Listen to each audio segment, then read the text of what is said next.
लक्षात आलं की काहीतरी संकेत नारदांनी केला.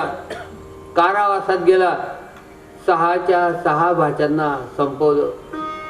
काय बितली असेल त्या देवकीवर.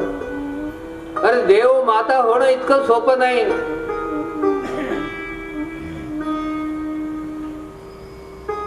जो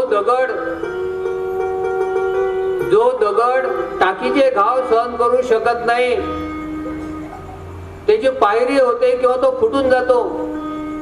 जो दगड टाकीचे घाव सहन करू शकतो त्याचीच मूर्ती होते, त्याची लोक पूजा करतात.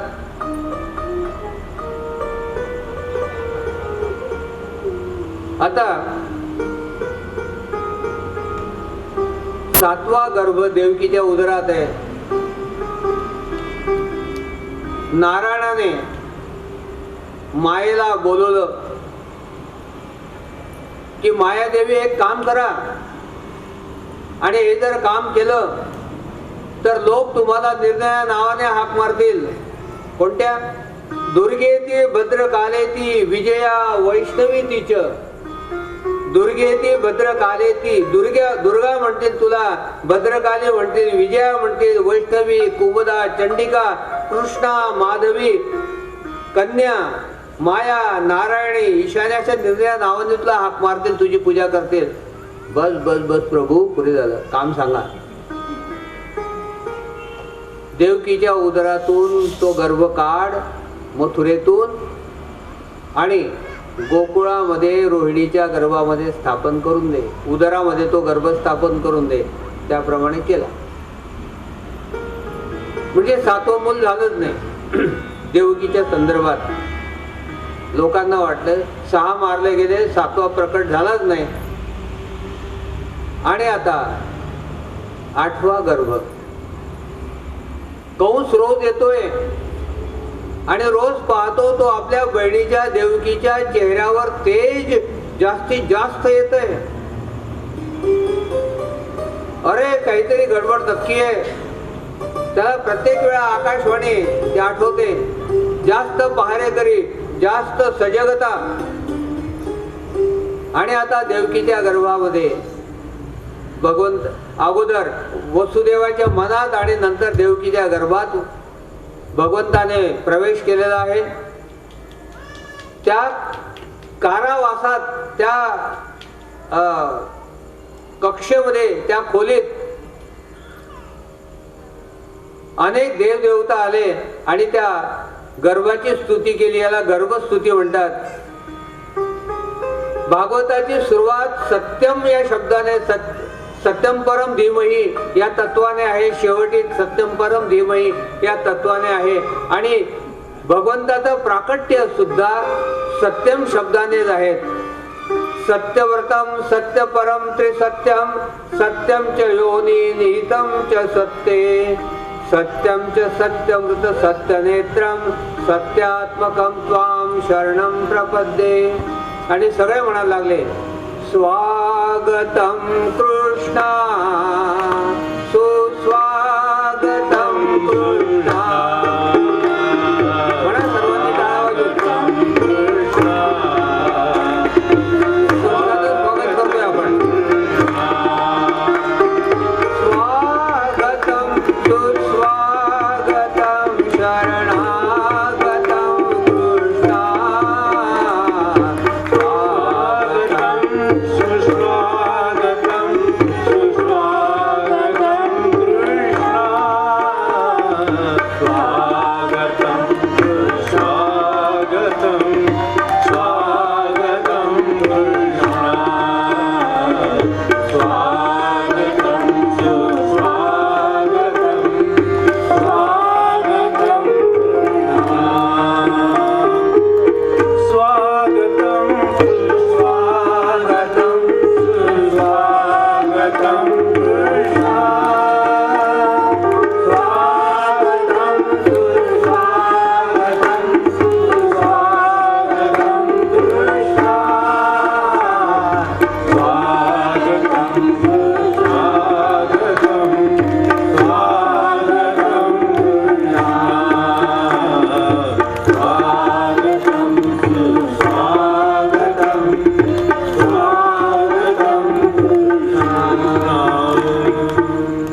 श्रावण महिना आला.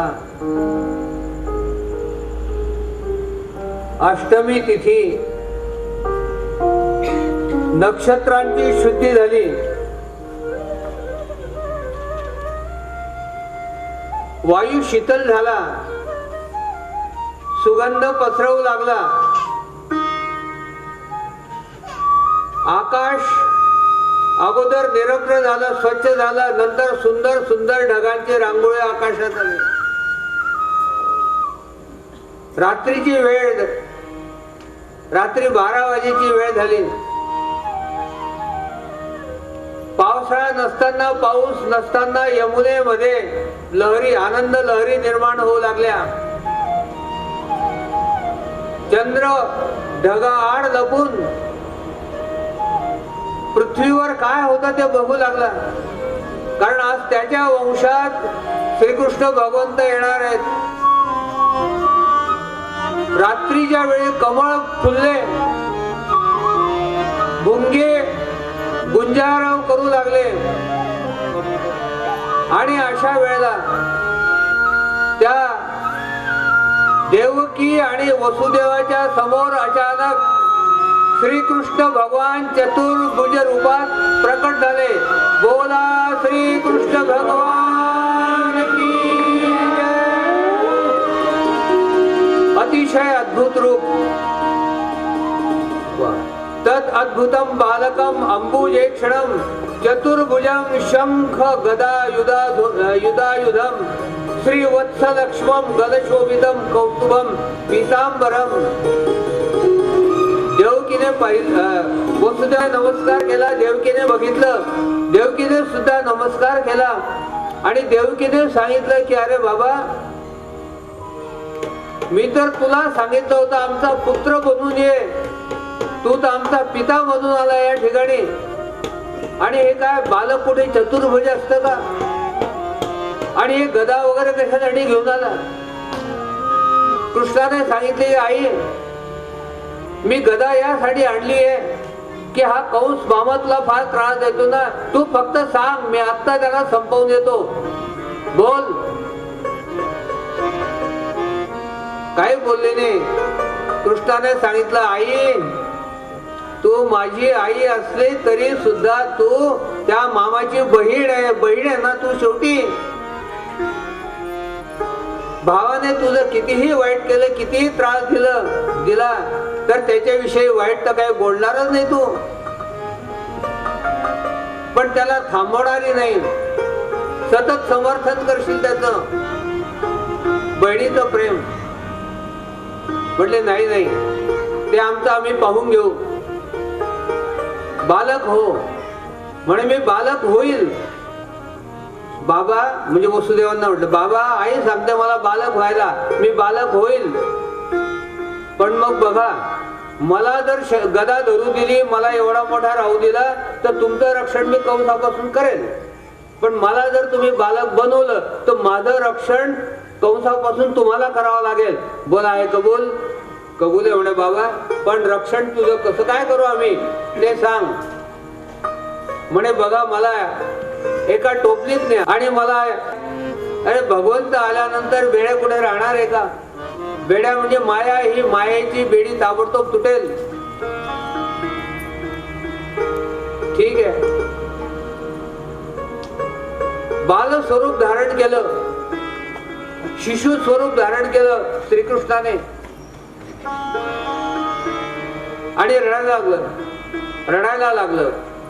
पहारेकरी जागे होऊ नये म्हणून मायेने सर्वांवर असा काही परिणाम करून दिला की युगायुगाचं जागरण असलेले लोक आज झोपले होते गाढ.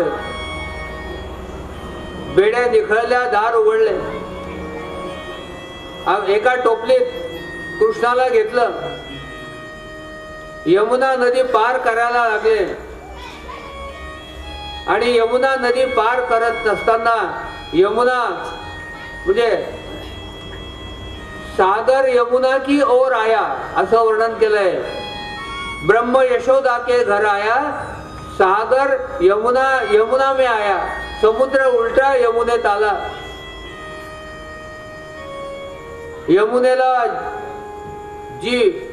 यमुनेची जी पातळी वाढली, यमुनेला जो पूर आला, तो का आला?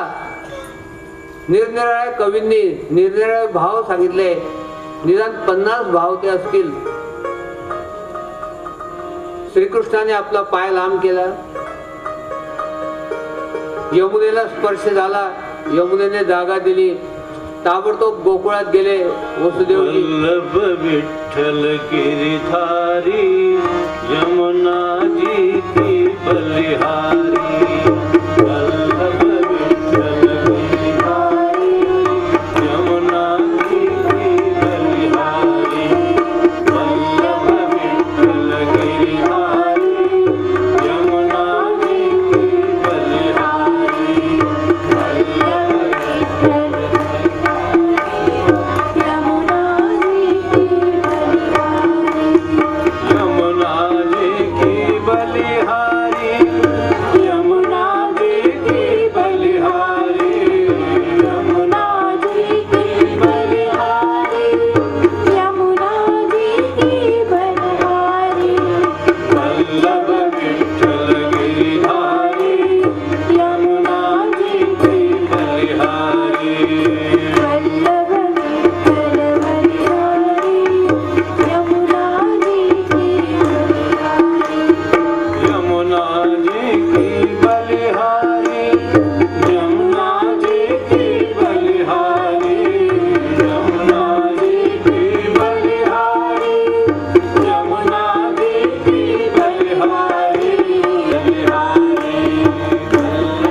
मुलगी आणली, अतिशय चपळाईने हे काम केलं आणि आपल्या कारागृहात परत आले.